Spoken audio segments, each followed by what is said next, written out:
चलो, तो आज हम एक टॉपिक ऐसा पढ़ेंगे जो एमबीबीएस स्टूडेंट को काफ़ी टफ लगता है और सर्जिकल रेजिडेंट्स को भी काफ़ी टफ लगता है। इसका नाम है एसिड बेस डिसऑर्डर्स। ठीक है, ठीक है। इसमें आप देख रहे हो बहुत सारे निमोनिक्स दिख रहे होंगे, है ना, ऐसा ऐसा। तो आपको लग रहा है मैथ्स मैं नहीं पढ़ा हूँ, मैथ्स नहीं पढ़ा रहा हूँ मैं, ठीक है, मैथ्स नहीं पढ़ा रहा हूँ। इसमें क्या होता है कि थोड़ा मैथ्स पढ़ना पड़ता है ना, क्योंकि जिस चीज़ से आप भागते हो वो आपके पास आती है और जिसके पास जाते हो तो भागी जाती है। क्या हमको क्यों जानना है एसिड बेस बैलेंस? हमको क्यों जानना है? हमको इसलिए जानना है क्योंकि देखो, दो सिनेरियो है। एकदम नहीं जानोगे एसिड बेस बैलेंस तो क्या प्रॉब्लम हो सकती है, और थोड़ा बहुत जानोगे आधा कच्चा तो क्या प्रॉब्लम हो सकती है। आप सोचो, आप इंटर्न हो, आप सर्जरी की इमरजेंसी में बैठे हुए हो, आपके पास एक 20 ईयर ओल्ड फीमेल आती है, ठीक है, वो बोलती है कि इसको 3 दिन से वॉमिटिंग हो रही है, एब्डोमेनल पेन हो रहा है। आपने बोला मैं मुझे सब आता है, मैं करूंगा। फिर हमने बोला यार पेशेंट का वाइटल ले लो, पेशेंट का वाइटल नॉर्मल था, आपको बस कुछ नहीं करना है, ठीक है, आपको कुछ नहीं करना है। आपने बोला पानी पियो, जूस पियो, मजा करो, कोई दिक्कत नहीं है, ठीक है। हमने बोला पेशेंट का ईसीजी ले लेना, पेशेंट का ईसीजी भेज देना। आपने ईसीजी लिया, ईसीजी में यूएफ थी जो आपको पता नहीं था। पेशेंट का पीएच आपने देखा, पेशेंट 7.52 आ गया, पेशेंट का बाइक आप जो था वो 32 आ गया, लेकिन आपको तो पढ़ना नहीं आता था। तो आपने क्या किया, पेशेंट को जूस पिलाया और पेशेंट को जाने दिया। पेशेंट रास्ते में गया, पेशेंट रास्ते में डीसी हो गया। क्यों हुआ? सर्जिकल रीजन की वजह से नहीं हुआ। पेशेंट को एरिथमिया हुआ क्योंकि पेशेंट मेटाबॉलिक इलेक्ट्रोसिस में पोटेशियम कम होता है। हाइपोकैल्सीमिया के वजह से पेशेंट एरिथमिया में गया और डीसी हो गया। तो आपको समझ में आया यार, एबीजी थोड़ा तो देखना आना पड़ेगा, थोड़ा तो आना पड़ेगा। आपने थोड़ा सीखा, और थोड़ा सीखने में क्या हो गया देखो।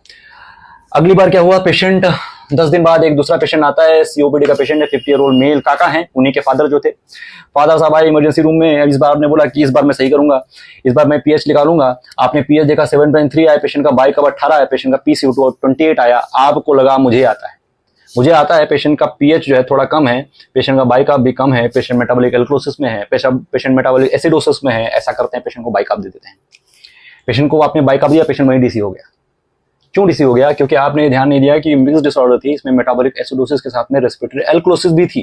क्योंकि पेशेंट का पीसीओ2 जो था वो 28 था। 28 होने की वजह से यहाँ पे आप अगर कैलकुलेट करोगे, जैसा मैं आगे समझाऊंगा, आपको समझ में आ जाएगा कि कैसे मिक्स डिसऑर्डर थी। मिक्स डिसऑर्डर थी, पेशेंट एल्क्लोसिस में था, आपने और जो है पेशेंट को लिखली दे दिया। अब क्या हुआ, पेशेंट एल्क्लोसिस होने की वजह से पेशेंट का जो फ्री कैल्शियम था वो कम हो गया, और कैल्शियम कम होने की वजह से पेशेंट का क्यूटी प्रोलॉन्गेशन हुआ। क्यूटी प्रोलॉन्गेशन की वजह से क्या हुआ, पेशेंट को टॉर्सिस डिपॉइंटस हुआ, वेंट्रिकुलर फिब्रिलेशन बन गया, एरिथमिया हुआ, डीसी हो गया, ठीक है। वो आपको मेडिसिन वाले ज्यादा अच्छे से बताएंगे। अभी देखिए, आपको एसिड बेस बैलेंस कैसे जानना है। देखिए, इसमें आपको क्या करना है, ये मान के चलना है कि नॉर्मल पीएच 7.4 होता है, वैसे तो रेंज होता है, लेकिन आपको कैलकुलेशन करने के लिए 7.4 मान के चलना है।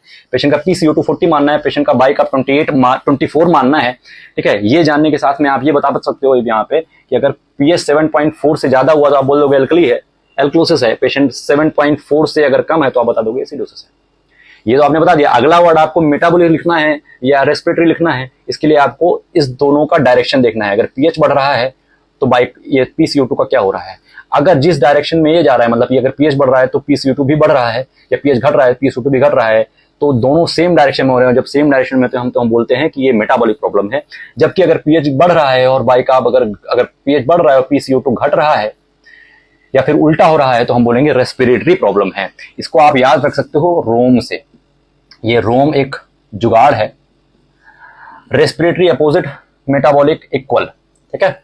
इन दोनों का डायरेक्शन आपको देखना है, इनका और इनका।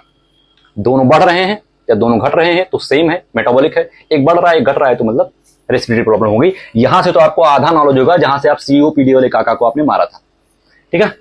तो अब आपको पता चलेगा भाई मेटाबॉलिक हो गया। अब आगे आपको देखना है कि मिक्स डिसऑर्डर है या नहीं है, या फिर कंपनसेशन चल रहा है या नहीं चल रहा है। मिक्स डिसऑर्डर के लिए तो देखो, आप ये जानना पड़ेगा आपको, पीसीओ2 अगर बढ़ता है ना तो आपका बाइकाप भी बढ़ता है नॉर्मली। अगर पीसीओ2 घटता है तो बाइकाप भी घटता है, ये नॉर्मल होता है। लेकिन अगर अपोजिट डायरेक्शन में हो जाए, पीसीओ2 बाइकाप एक बढ़ रहा है घट रहा है, ठीक है, तो क्या होगा, वो मिक्स डिसऑर्डर ही होती है, ठीक है। एक तो ये आपको पता चल गया। दूसरा, आप देखो, पहले आपने देखा प्राइमरी डिसऑर्डर में पता किया, आपको पता चला कि मेटाबॉलिक प्रॉब्लम है, तो आपको क्या करना है, देखना है कि रेस्पिरेटरी कोई कंपनसेशन साथ में चल रहा है क्या। वो देखने के लिए आपको एक्सपेक्टेड पीसीओ2 निकालना पड़ता है। ये विंटर फार्मूला से निकालते हैं। विंटर फार्मूला में क्या होता है, पीसीओ2 जो होता है बाइकाप में 15 जुड़ने से मिल जाता है। ये विंटर फार्मूला होता है, विंटर में नहीं यूज करते इसको, मेटाबॉलिक डिसऑर्डर्स में यूज करते हैं। इसमें क्या करना है, 15 जोड़ देना है बाइकाप में और पीसीओ2 निकल आएगा। अब आपने देखना है, कंपेरिजन करना है कि हमारे पेशेंट का जो पीसीओ2 था वो इसके कंपेरिजन में ज्यादा है या कम है। उसके बेसिस पे आप बता सकते हो कि क्या डिसऑर्डर है। अगर आपका पेशेंट का ज्यादा है और आपने जो निकाला था वो कम आया, तो पेशेंट क्या है, रेस्पिरेटरी एसिडोसिस में है। जबकि आपने जो निकाला था वो कम था, वो क्या था, वो ज्यादा था, और जो पेशेंट का है वो कम है, तो पेशेंट क्या है, रेस्पिरेटरी एल्कोसिस में है। ठीक है, ऐसा पता चल जाएगा। मेटाबॉलिक अगर प्राइमरी आता है तो, अगर प्राइमरी रेस्पिरेटरी आ जाता है ना भैया, रेस्पिरेटरी आता है तो आपको एक जुगाड़ याद रखना है। वैसे इससे टफ होता है, मैं सिंप्लीफाई कर रहा हूँ, बहुत सिंप्लीफाई कर रहा हूँ। ठीक है, अगर पेशेंट का जो पीसीओ ना 10 बढ़ता है तो बाइकाप 1 बढ़ना चाहिए, और पेशेंट का अगर पीसीओ 10 घटता है तो पेशेंट का बाइकाप 2 घटना चाहिए। ये आपको याद रख लेना है। ठीक है, ये याद रख लोगे तो आपके सारे एसिड बेस डिसऑर्डर के क्वेश्चंस लगभग हो जाएंगे। ठीक है, तो ये हमने देख ली थी थ्योरी, और इस थ्योरी के बेसिस पे अगर क्वेश्चन हो जाता तब तो काम बन जाएगा। ठीक है, तो अंकल जी बच जाएंगे और उसकी पीटी भी बच जाएगी। ठीक है, तो ये सॉल्व करने का 3 स्टेप होता है, 3 स्टेप। पहला स्टेप जो होता है उसमें आपको ये देखना होता है कि जो प्राइमरी डिसऑर्डर है वो एसिडोसिस है या एल्कोसिस है।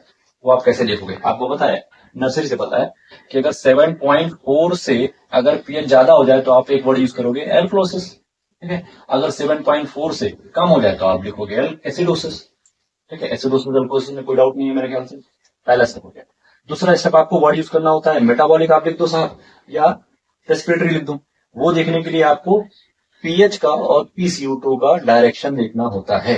अगर पीएच बढ़ा, पीसीओ2 भी बढ़ा, मतलब सेम डायरेक्शन हुआ, या फिर पीएच घटा, पीसीओ2 भी घटा, मतलब सेम डायरेक्शन हुआ। जब सेम डायरेक्शन होता है इन दोनों लोगों का तो हम बोलते हैं ये मेटाबॉलिक प्रॉब्लम है। लेकिन अगर हमारा पीएच बढ़ रहा है और पीसीओ2 घट रहा है, या फिर उल्टा हो जाए, तो ऐसे केस में हम ये बोलते हैं कि रेस्पिरेटरी प्रॉब्लम है। ठीक है, वो आप कैसे याद करते थे, रोम से। इसका जुगाड़ था रोम। ठीक है, respiratory opposite direction, metabolic equal direction. पहला हो गया। दूसरा स्टेप आपने बता दिया था कि आपको रेस्पिरेटरी वर्ड लिखना है या फिर मेटाबॉलिक वर्ड। तीसरा स्टेप ये हो जाता है कि आप मेटाबॉलिक अगर पता चल गया तो ये फॉर्मूला लगाओ, जिससे आपको पता चल जाए कि कोई कंपनसेशन है क्या या मिक्स्ड है क्या डिसऑर्डर, या फिर रेस्पिरेटरी प्राइमरी प्रॉब्लम आती है तो आपको ये फॉर्मूला लगाना है और देखना है कि एडिशनल प्रॉब्लम है या नहीं। तो इससे काका भी बच जाएंगे। ठीक है, तो तीसरा स्टेप हो गया एडिशनल फॉर्मूला वाला। देखिए, तो ये सारे क्वेश्चंस हैं जो आपको खुद से आंसर करना है। ये वीडियो पॉज करना है और खुद से अपने मन में आंसर सोचना है, तीनों स्टेप फॉलो करके। पहले एसिडोसिस है कि नहीं है, दूसरा मेटाबॉलिक है या रेस्पिरेटरी है, तीसरा एडिशनल फॉर्मूला लगा के देखना है कंपनसेटरी मैकेनिज्म चल रहा है या नहीं, या फिर कंबाइंड मिक्स डिसऑर्डर है या नहीं। एक चीज और आपको मैं बताना चाहता हूँ कि अगर पीएच और बाइक आपका जो डायरेक्शन होता है वो सेम होना चाहिए। अगर पीएच बढ़ता है तो बाइक भी बढ़ता है, पीएच घटता है, पीसीओ2 अगर घटता है तो बाइक भी घटता है, पीसीओ2 बढ़ता है तो बाइक भी बढ़ता है। अगर ऐसा उल्टा हो जाए कि एक इस दोनों में एक बढ़ रहा है और घट रहा है तो मिक्स डिसऑर्डर होती है। ठीक है, ये 2 हिंट आपको पता चल गया। अब इसके बेसिस पे आपको ये क्वेश्चन सॉल्व करना है। 3 स्टेप के बेसिस पे आपको वीडियो पॉज करना है, ऐसा लिखना है। मैं आपके साथ में सॉल्व करता हूं। देखिए, पहला स्टेप क्या मैंने बताया था, एसिडोसिस लिखूं या एल्कोसिस लिखूं। साहब यार 7.4 से 7.3 शायद कम है, तो हम इसको एसिडोसिस लिख देते हैं। जब हमने एसिडोसिस लिखा तो हमने डायरेक्शन देखा, पीएच का और पीसीओ2 का डायरेक्शन। पीएच तो कम हो रहा है, पीसीओ2 बढ़ रहा था, दोनों तो अपोजिट डायरेक्शन में जा रहे हैं, घट रहा है बढ़ रहा है, तो हमने क्या लिख दिया, रेस्पिरेटरी। तो क्या रेस्पिरेटरी जैसे ही हमने देखा तो हमको आंसर आ गया। आंसर क्या आ गया, रेस्पिरेटरी। पहला क्वेश्चन। ठीक है, 4 नंबर आपके हाथ में। दूसरा क्वेश्चन देखिए, पीएच 7.5 हमको लग रहा है 7.4 से ज्यादा होता है तो हमने लिख दिया एल्कोलोसिस। इसका डायरेक्शन देखा, पीएच बढ़ रहा है, पीसीओ2 जो है वो घट रहा है, दोनों अपोजिट डायरेक्शन में है। अपोजिट का मतलब रोम के हिसाब से यार रेस्पिरेटरी लिखना चाहिए शायद। तो आंसर रेस्पिरेटरी एल्कोलोसिस हो गया। आपका भी आंसर सेम आना चाहिए, नहीं आ रहा है तो दोबारा इस तरीके से समझिए। तीसरा क्वेश्चन, पीएच 7.28 लिखा है, मेरे ख्याल से यार कम है तो हमने लिख दिया एसिडोसिस। फिर हमने देखा यार कि पीएच कम हो रहा है, पीसीओ2 क्या हो रहा है, पीसीओ2 जो है वो आपका कम हो रहा है, दोनों कम हो रहा है। दोनों कम हो रहा है तो आपने क्या वर्ड लिखा, मेटाबॉलिक लिख दिया। अब जैसे मेटाबॉलिक प्रॉब्लम आई, आपने देखा ये फॉर्मूला है, विंटर फॉर्मूला लगाया, उसको क्या किया, बाइक में 15 ऐड कर लिया। तो आप बाइक में 15 मतलब 20 में 15 लोगे तो 35 आ जाएगा। तो हमारा एक्सपेक्टेड भी 35 था, पेशेंट का भी पीसीओ2 35 है, तो मतलब कोई एडिशनल डिसऑर्डर नहीं है, कोई दिक्कत नहीं।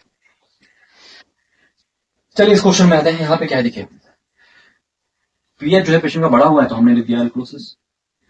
कोई दिक्कत नहीं है। हमने कहा यार पीएच जो है वो बढ़ा हुआ था, पीसीओ2 भी बढ़ा हुआ था, तो हमने वर्ड यूज किया मेटाबॉलिक, कोई दिक्कत नहीं। तो जैसे मेटाबॉलिक आया हमारे दिमाग में ये फॉर्मूला आया, हमने बाई काम में 15 ऐड किया, बाई काम में हमने 15 ऐड किया, तो क्या हुआ 30 में 15 ऐड किया तो हो जाएगा 45, लेकिन हमारा एक्सपेक्टेड था 45, पेशेंट जो है 60 लेके बैठा है, तो इसका मतलब पीसीओ2 बढ़ गया है, मतलब रेस्पिरेटरी सिस्टम काम नहीं कर रहा है, ब्रीथ नहीं कर रहा है। पेशेंट किसमें है? रेस्पिरेटरी एसिडोसिस में है, रेस्पिरेटरी एसिडोसिस में, ठीक है, रेस्पिरेटरी एसिडोसिस में। चलिए ये 3 क्वेश्चन करते हैं। देखिए पेशेंट का पीएच जो है वो 7.2 है, मेरे ख्याल से ये कम है, तो हमने लिख दिया एसिडोसिस। फिर हमने देखा यार पीएच कम हो रहा है और पीसीओ2 भी कम हो रहा है, तो हमने वर्ड लिखा मेटाबॉलिक। जैसे ही मेटाबॉलिक आया हमारे दिमाग में का याद आ गया, हमने देखा मेटाबॉलिक में क्या होता है, बाई कार्बोनेट, आपको बाई कार्बोनेट में आपको 15 ऐड करना होता है, हमने देखा बाई कार्बोनेट यहाँ पे कितना था 20, हमने 15 ऐड किया 30 हो गया, तो हमारे हिसाब से पीसीओ2 तो 35 हो जाना चाहिए था, लेकिन पेशेंट का तो कम है, पेशेंट का कम है, तो मतलब पेशेंट किस में चला गया है? रेस्पिरेटरी एल्कोसिस में चला गया, रेस्पिरेटरी एल्कोसिस चला गया।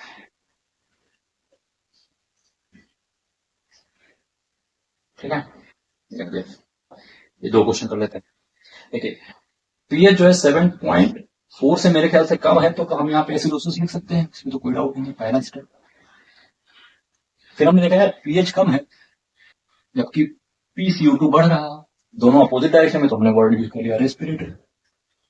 अब रेस्पिरेटरी जैसे हमारे पास आया तो हमारे पास ये वाला फॉर्मूला अब आ जाएगा। हमने बोला था कि पीसीओ2 10 बढ़ेगा तो बाई का 1 बढ़ना चाहिए था, यहाँ पे पीसीओ2 यार 40 से 70 हो गया, मतलब 30 बढ़ा, तो बाई का जो है 20 से 30 हो जाना चाहिए था, 3 बढ़ना चाहिए था, लेकिन यहाँ पे क्या हो रहा है, बाई का क्या होना चाहिए था 24 से 3 बढ़ना चाहिए था, 23 होना चाहिए था, लेकिन ये बढ़ा नहीं, ये बढ़ा नहीं, तो मतलब क्या हो गया?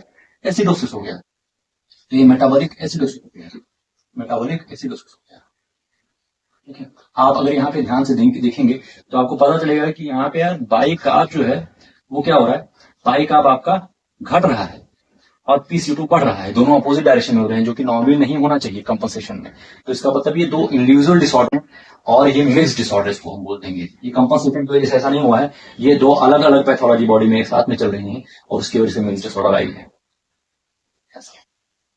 चलिए लास्ट क्वेश्चन में हम देखते हैं 7.3 लिखा है, मेरे ख्याल से एसिडोसिस होना चाहिए, तो हमने लिख दिया, कोई दिक्कत नहीं। हमने देखा यार पीएच जो है वो कम हो रहा है, पीसीओ2 क्या हो रहा है?